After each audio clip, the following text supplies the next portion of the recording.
हैं शिव जी के तीन स्वरूप हैं।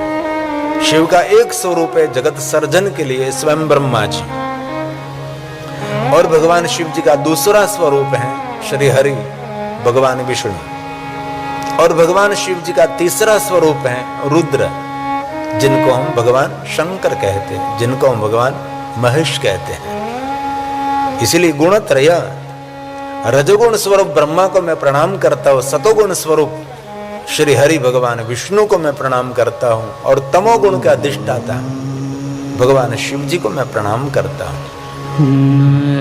इस तीनों देवताओं में भगवान शिव आप स्वयं विराजते हैं। मैं बहुत हृदय से आपको प्रणाम करता हूं। जो काल पर है, सबसे परे है, ये भगवान शिव जी की वंदना है। कालात् पराय कालाय स्वेच्छया पुरुषाय च गुणत्रय स्वरूपाय नमः प्रकृति रूपिणे, नमः प्रकृति रूपिणे। प्रकृति स्वरूप परमात्मा शिव मैं प्रणाम करता हूं। ब्रह्मा जी ने भगवान शिव जी की वंदना ऐसे की, जो सबसे परे हैं, जिनको आत्मा नहीं कहते, जिनको हम परमात्मा कहते हैं। परम आत्मा है, जहां निरंतरता, जहां कोई काल की गति नहीं, जहां कोई समय नहीं, निरंतरता, जहां वहां कोई समय चलता नहीं है। यहाँ तो निरंतर समय चलता रहता है। इसलिए हमने घड़ी का निर्माण किया है ना, निरंतर घड़ी का कांटा चलता रहता है। गुणत्रय, इसलिए विष्णु स्वरूप भगवान शिव मैं आपको प्रणाम करता हूं। रजोगुण स्वरूप ब्रह्मा का रूप मैं स्वयं उनको प्रणाम करता हूं। कल्पे कल्पे ब्रह्मा, कल्पे कल्पे श्री हरि, कल्पे कल्पे रुद्र, बहुत सारे रुद्र हैं। जगत की स्थिति, जगत का सर्जन, जगत की रक्षा, जगत का पालन, संहार भगवान शिव जी के अलग अलग रूपों के द्वारा होता है, ऐसा ब्रह्मा जी कहना चाहते हैं। इसलिए विष्णु स्वरूप भगवान शिव मैं आपको प्रणाम करता हूं। विष्णवे सत्वरूपाय रजो रूपाय वेदसे तमो रूपाय रुद्राय स्थिति सर्गांतकारिणे, स्थिति सर्गांतकारिणे। ब्रह्मा जी ने स्वयं ने भगवान शिव जी की सुंदर स्तुति का गायन किया। अब ब्रह्मा जी भगवान महादेव की कथा का प्रारंभ कर रहे हैं। बहुत लंबी स्तुति है। और ब्रह्मा जी ने नारद जी को कहा, नारद सर्व पापक क्षयो भवेत्।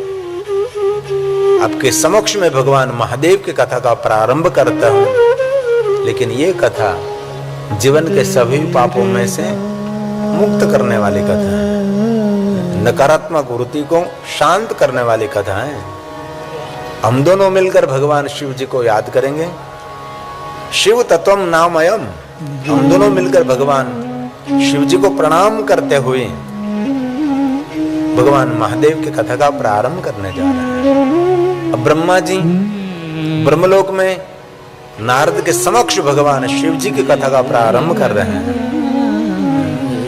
और मैंने कल भी कहा था, दूसरी बार कह रहा हूं कि संपूर्ण शिव महापड़ ग्रंथ इस श्लोकात्मक है और जीवन के शोक को दूर करता है। एक एक श्लोक भगवान महादेव की पूजा है, यह अर्चन है। देवलिपि देवभाषा संस्कृत में है। तो आदर के साथ, गहरी भक्ति के साथ पंचाक्षर मंत्र का जाप करते करते आप भगवान महादेव की कथा का श्रवण करें। कथा एक कामधेनु है, कामना की पूर्ति करती है। कथा एक कल्पवृक्ष है। अब आपके मन में जो कल्पना चल रही है, सभी कल्पनाओं को साकार करने वाली कथा है। इसलिए शुभ संकल्प करें, शुभ कल्पना करें, दिव्य विचार करें, और बैठे बैठे पंचाक्षर मंत्र का जाप करते करते अपना मन, आपका चित्त भगवान शिव जी के चरणों में समर्पित करते हुए भगवान महादेव की कथा श्रवण करें। बहुत आदर और बहुत भक्ति के साथ कथा सुनिए आप। ब्रह्मा कहते नारद जी आदर के साथ सुनिए आप। यच्छ्रुत्वा सर्वलोकानां सर्वलोक को पावन करने वाले भगवान की कथा है। जो कथा सुनते हैं एक पाप में से मुक्त हो जाएगा। सर्व पाप क्षयो भवेत् तदहं ते प्रवक्ष्यामि शिव तत्त्वं नामयम् शिव तत्त्वं नामयम्। हम दोनों मिलकर भगवान शिव को याद करते हुए महादेव की कथा का प्रारंभ कर। नाम अयम, मैं अकेला नहीं, हम सब। ब्रह्मा ने कहा नारद आप और मैं दोनों मिलकर नाम अयम महादेव को याद करके हुए शिव जी की कथा का प्रारंभ कर रहे हैं। परंतु नारद शिव तत्व मया नहीं। ब्रह्मा ने कहा मैं शिव तत्व को नहीं जानता, और ब्रह्मा स्वयं जो शिव तत्व को नहीं जानते तो हम सभी इस तत्व को कैसे जान सकते हैं। विष्णु नाप यथारथ, इस शिव तत्व को विष्णु भी नहीं जानते। जिन तत्वों को स्वयं ब्रह्मा जी नहीं जानते हैं, जिन तत्वों को स्वयं श्री हरि विष्णु भी नहीं जानते हैं, तो हम लोग संसार की विडंबना में पड़े हुए लोग हैं। कितनी मथामण हो रही है, कितना युद्ध चल रहा है इनमें। इस युद्ध में कैसे हम भगवान शिव जी को देखेंगे। कथा श्रवण करेंगे, लेकिन ये ब्रह्मा जी ने हाथ ऊंचा कर दिया कि मैं नहीं जानता। स्वयं श्री हरि भगवान विष्णु जो जगत का पोषण करते हैं, विष्णु नाम यथारथ, यथारथ थोड़ा सा जानते हैं, मुझसे थोड़ा आगे हैं, लेकिन मैं तो बहुत पीछे हूं। अपने को पीछे रखना वो भी बुद्धिमता है।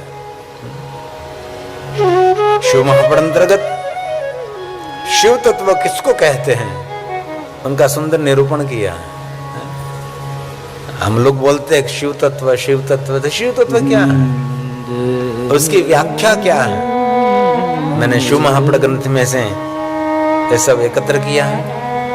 ये श्लोक शिव महापड़ ग्रंथ के प्रारंभ में नहीं है, ये सभी श्लोक कोटि रुद्र संहिता में है, जो शिव तत्व के बारे में भगवान महर्षि वेदव्यास जी के सद शिष्य सुत पुराण ने और शैनक आदि महात्माओं ने सुंदर संवाद किया है। एक प्रश्न तो होता है ना सबको कि शिव तत्व क्या है, किसको शिव तत्व कहते हैं। ये सबके मन में एक दिव्य प्रश्न रहता है। हम लोग निरंतर सुनते रहते हैं शिव तत्व, शिव तत्व, शिव तत्व। बहुत सारी बुक, बहुत सारा विवरण हुआ, व्याकरण हुआ, विस्तार हुआ, लेकिन शिव महापड़ ग्रंथ में से एकदम कम शब्दों में आपके समक्ष में कहने का प्रयास करता हूं। शिव तत्व किसको कहते हैं, ध्यान दीजिए। जहां से सब कुछ उत्पन्न हो रहा है, जहां से, कहां से उत्पन्न हो रहा है हम सबको पता नहीं, उनको कहते हैं शिव तत्व। जो इस संसार का पालन करते हैं उसको कहते हैं शिव तत्व। ये संसार को विलीन करते हैं उनको कहते हैं शिव तत्व। जिसके कारण यह सब कुछ व्याप्त है उनको कहते हैं शिव तत्व। गुण रूप रंग नहीं ऐसा है ठिकाना, निराकार मोकार मुल्लम तुर्यम गिरा ज्ञान गोतितमीशम गिरीशम करालम महाकाल कालम कृपालम गुणागार संसार पालम। अहम निर्विकल्पो निराकार रूपो विभुर व्याप्त, उनको कहते शिव तत्व। बड़ी बड़ी व्याख्या करने की कोई आवश्यकता नहीं है, बहुत सीधी बात में आप बहुत प्रेम पूर्वक इस बात को समझ लेते हैं। इस कोटि रुद्र संहिता शिव महापड़ अंतर्गत कहाँ है, हे मुनीश्वरों, वही शिव स्वरूप है।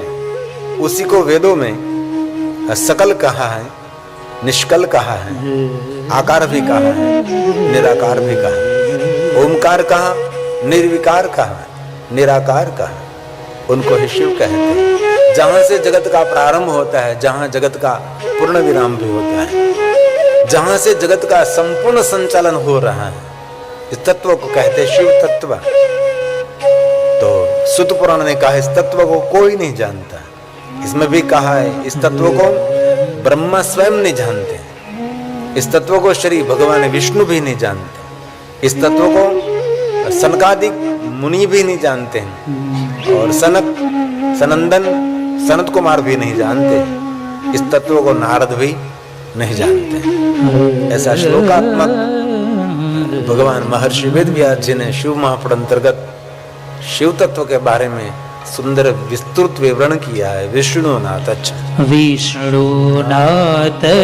न ज्ञातं ब्राह्मणान् च तथा कुमाराद्यैश्च न ज्ञातं नारदेन वै न ज्ञातं नारदेन वै। इस तत्व को स्वयं नारद जी भी नहीं जानते, ब्रह्मा विष्णु सनक सनंदन सनत कुमार ये कोई नहीं जानते। तो हम कलयुग में रहने वाले लोग इस तत्व को कैसे पहचान सकते हैं? आगे कहा इस तत्व को भगवान व्यास भी नहीं जानते हैं, व्यास पुत्र सुखदेव जी भी नहीं जानते हैं, और कोई मुनीश्वर भी नहीं जानते हैं। इस तत्व को सभी देवता भी नहीं जानते हैं, वेद तथा शास्त्र भी उन स्वरूप को नहीं जानते। हम कितना जानते हैं जो वेद में कहा, जो शास्त्रों में कहा, जो पुराणों में कहा, वहां तक हम जानते हैं। जो वेद से परे हैं, जो शास्त्र से परे हैं, ये सब कुछ हम लोग नहीं जान सकते। इसलिए शुकेन व्यासपुत्रेण, व्यास भी नहीं जानते, व्यास भगवान का पुत्र सुखदेव जी महाराज भी नहीं जानते हैं, कोई नहीं जानता इस तत्व को। ऐसा शिव महापुराण ग्रंथ में निरूपण किया है। थोड़ी गंभीरता से कथा श्रवण करने का प्रयास करें आप। और आगे कहा व्यासेन च मुनीश्वरै तत्पूर्वैश्चाखिले देवे वेदे शास्त्रे तथा नहीं। वेदे शास्त्रे तथा नहीं। वेद और शास्त्र भी इस तत्व को नहीं जानते तो हम कैसे जान सकते हैं? और कहा वह सत्य तथा अनंत ज्ञान है जिसे सच्चिदानंद कहते हैं। वह निर्गुण निरुपाधि अत्यंत शुद्ध एवं निरंजन है। शिव तत्व कौन है? तो अत्यंत ज्ञान, एक गुह ज्ञान है, एक सत्य अनंत ज्ञान, सच्चिदानंद है। हम बोलते हैं सच्चिदानंद रूपोहम शिवोहम शिवोहम, सच्चिदानंद जो निरंतर, जो आनंद एक रूप में, एक स्वरूप में है, उसको शिव तत्व बोलते हैं। जो निरंतरता है उनको कहा है शिव तत्व। एक अनंत ज्ञान है, शुद्ध भी है, निरंजन है, व्यापक है, जिनका कोई रूप नहीं, रंग नहीं, ऐसा एक तत्व है। इसलिए कहा सत्यम ज्ञानमनंतम च, सत्यम ज्ञानमनंतम च सच्चिदानंद संनितं निर्गुणो निरूपाधीश्च व्ययः शुद्धो निरंजनः। व्ययः शुद्धो निरंजनः। जो निरंजन है, जो निरंतर चिदानंद रूप है, ये परमात्मा है। और कहा क्या? न लाल है, न पीला है, न सफेद है, न नीला है, न छोटा है, न लंबा है, न सूक्ष्म है, न अति सूक्ष्म है। ये तत्व को कैसे हम जाने जो कुछ है ही नहीं, न रक्तो न पीतश्च, जिनका कोई रंग कलर नहीं है, कोई रंग है, कोई कलर है, कोई आकार है। इस तत्व को हम देख सकते हैं, इस तत्व को हम समझा सकते हैं और समझ भी सकते हैं, लेकिन उनको कैसे समझे? भगवान व्यास जी कहते हैं तो रक्त भी नहीं, रक्त मतलब लाल कलर का भी नहीं, वो श्वेत भी नहीं है, वो नीला भी नहीं है। तो इस तत्व को कैसे समझे हम, कैसे समझाएं? भगवान महर्षि वेदव्यास जी ने और शिव तत्व के बारे में सबको विडंबना है, बड़ी बड़ी पुस्तक मिलती हैं शिव तत्व के बारे में, लेकिन ये शिव महापड़ ग्रंथ की सुंदर छोटी सी व्याख्या है। शिव तत्व किसको आप कहते हैं? न रक्तो नैव पीतश्च न श्वेतो नीलैव च न यश्वो दीर्घश्च न स्थूलः सूक्ष्मैव च न स्थूलः सूक्ष्मैव च। सूक्ष्म भी नहीं है, जो स्थूल भी नहीं है, कोई रंग नहीं, कोई कलर भी नहीं है। इस तत्व की व्याख्या कैसे करें हम? जहां से वाणी, मन, विचार की सीमा लौट आती है, जहां हमारी वाणी पहुंचती है, इस तत्व को हम समझा सकते हैं। जहां हमारे विचार पहुंच सकता है, इस तत्व को हम समझा सकते हैं। ये गहन विषय है और जिनका कोई स्थान निश्चिंत ही नहीं, शिव सगनक, जिनको हम परब्रह्म कहते हैं। जहां हमारे विचार, जहां हमारी वाणी वहां पहुंचती ही नहीं, कभी हो ही नहीं सकता।